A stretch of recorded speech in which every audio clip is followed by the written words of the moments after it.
আজি দেওবাৰ 2025 চনৰ 13 এপ্ৰিল উভতি চাওঁ ইতিহাসত আজিৰ দিনটো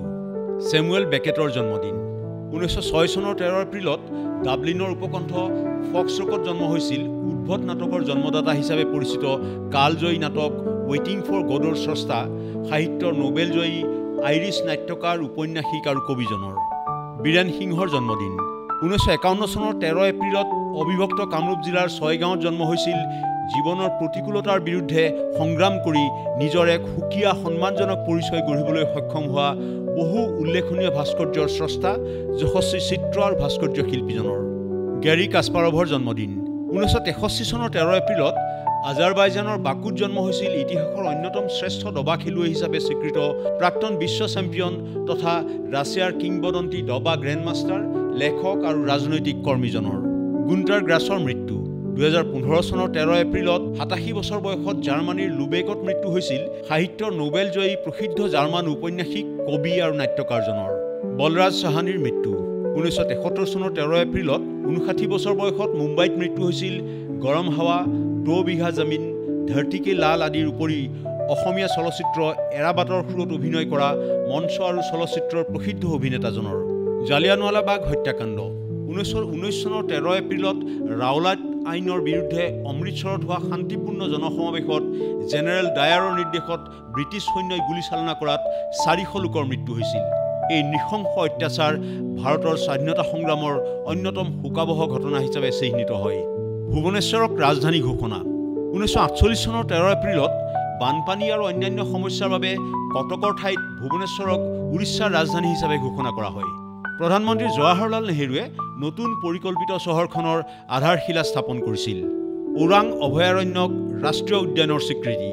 1999 চনৰ 13 এপ্ৰিলত অসমৰ ওৰাং অভয়াৰণ্যক ৰাষ্ট্ৰীয় উদ্যান হিচাপে ঘোষণা কৰা হয়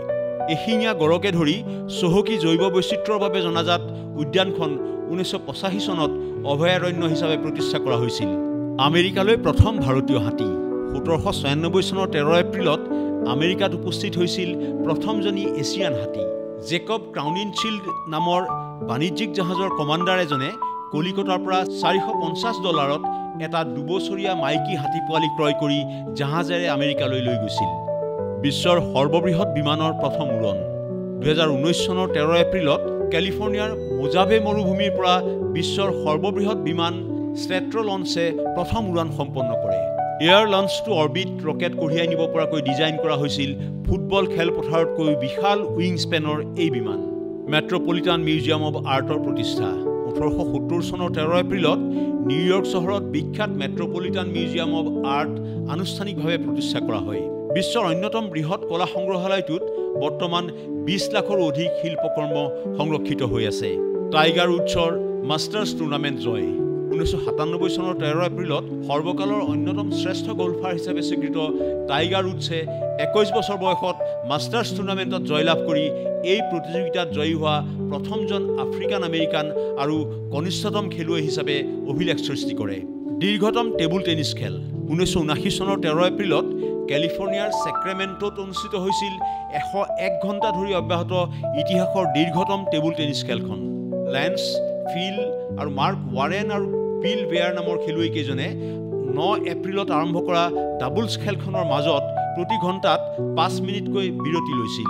ইজৰাইলত ইৰাণৰ ড্ৰোন আৰু মিছাইল আক্ৰমণ 2024 চনৰ 13 এপ্ৰিলত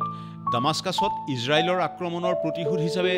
ইৰাণে ইজৰাইলৰ ওপৰত 300ৰো অধিক ড্ৰোন আৰু মিছাইলেৰে আক্ৰমণ চলায় দেশ দুখনৰ প্ৰত্যক্ষ সংঘৰ্ষই অঞ্চলটোত উত্তেজনা বৃদ্ধি কৰিছিল এপলো 13ৰ অক্সিজেন টেংকত বিস্ফোৰণ 1970 চনৰ 13 এপ্ৰিলত পৃথিৱীৰ পৰা 2 লাখ মাইল দূৰত্বত মানৱসহ চন্দ্ৰ অৱতৰণৰ তৃতীয় অভিযান এপলো 13 মহাকাশযানৰ 2 নম্বৰ অক্সিজেন টেংক বিস্ফোৰিত হয় এই বিপৰ্যয়ৰ পিছত